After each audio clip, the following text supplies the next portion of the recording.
Bonjour à tous. Dans cette vidéo, je vais introduire un sujet dont j'ai longtemps parlé, mais que je vais essayer de formaliser un petit peu mieux. C'est la psychologie du corps. Je devrais commencer par dire à quoi ça sert. Comme ça, vous pouvez savoir directement si c'est un sujet qui vous intéresse ou si on peut aller scroller d'autres vidéos. Les problèmes que j'ai longtemps essayé de résoudre, pour moi-même, avant tout, c'est deux grandes catégories de problèmes, en gros. C'est d'une part ce que j'appelle les problèmes neurotiques. Et donc ça, c'est l'anxiété, la dépression, et à moindre mesure, tous les problèmes de conflits internes et d'émotions refoulées. Ça, on les connaît tous. Est-ce que j'ai besoin de préciser qu'il n'y a pas de honte à être quelqu'un de neurotique? Moi, en tout cas, je le vis assez bien. Bon, c'est pas toujours marrant. Mais voilà, on s'en sort pas mal, et des fois c'est même assez intéressant, et c'est ça qui fait que voilà, tu te poses des questions peut-être différentes que la plupart des gens. Et la deuxième grande catégorie de problèmes, c'est les problèmes d'expression en fait. C'est la confiance en soi, c'est la capacité à utiliser sa voix et son langage corporel pour s'exprimer. Et en fait, ces deux sujets, ils sont extrêmement liés. Parce que ces deux sujets, ils concernent un peu voilà, des troubles émotionnels, n'ayons pas peur des mots. Et les troubles émotionnels, ils se passent où? Ils se passent dans le corps. Voilà. D'où la psychologie du corps. La cause commune à ces deux grandes familles de problèmes, c'est ce que j'appelle les tensions neurotiques. Okay, c'est l'ensemble des mécanismes de défense qu'on a adoptés et qui se manifestent dans le corps. Et ça peut être donc, des tensions dans des groupes musculaires, même sur le visage. Des fois, tu les vois dans la rue, des gens qui ont une tête un peu genre tendue comme ça. Bah, eux, ils ont des tensions neurotiques au visage. Mais on peut en avoir partout dans le corps, et ils correspondent en fait aux émotions qu'on a refoulées, parce que tu ressens les émotions à différents endroits, et surtout aux émotions auxquelles tu as résisté. Voilà. C'est ça un petit peu le point de départ. Parce qu'on a tous des expériences un peu douloureuses, pénibles, pendant l'enfance et en grandissant, mais il y en a certaines auxquelles on résiste. Il y en a certaines qu'on ne veut pas voir en nous, parce que nos parents considèrent que c'est pas acceptable, parce que le milieu dans lequel on vit tolère pas ce genre d'écart. Bref, tu as des émotions que tu te refuses de ressentir. Et donc tu y résistes, tu les refoules, et tu te crées un genre d'armure musculaire et nerveuse autour de ces émotions pour te paralyser en fait. Et là, un exemple concret, c'est les gens qui sont un peu déconnectés de leur énergie sexuelle, parce que le sexe, c'est la honte, etc. Eux, ils vont être inhibés au niveau du plancher pelvien et des hanches. Et même faire ce mouvement, en fait, je réalise que c'est un peu, tu vois, c'est un peu indécent, en fait. Et peut-être qu'il y a des gens qui se disent, tiens, je devrais même pas faire ce mouvement parce que c'est associé au sexe et c'est mal, etc.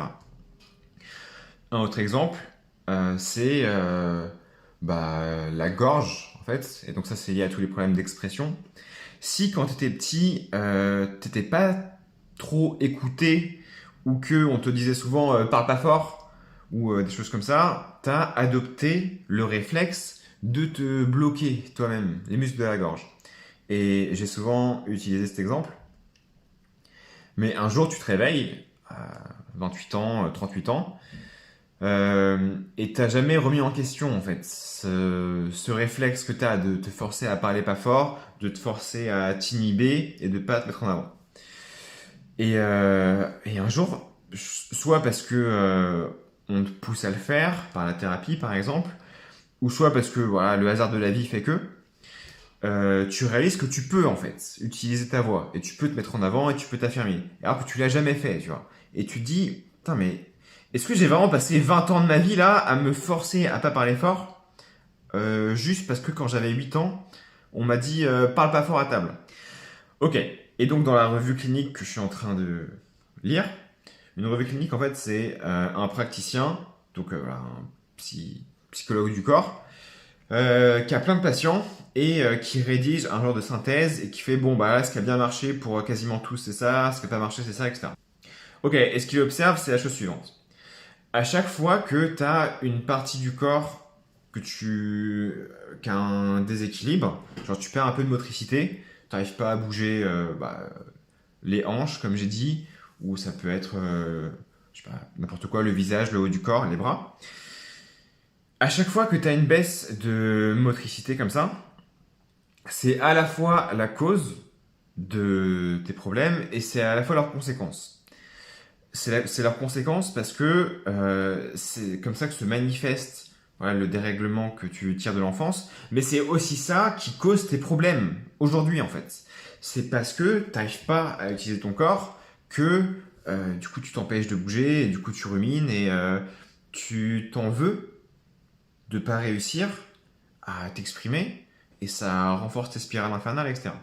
Donc toutes les baisses de motricité, c'est à la fois une cause et une conséquence d'une difficulté émotionnelle, tel qu'il le rédige. Et pareil pour la respiration, si tu as des problèmes de respiration, c'est à la fois la cause et la conséquence de ton anxiété.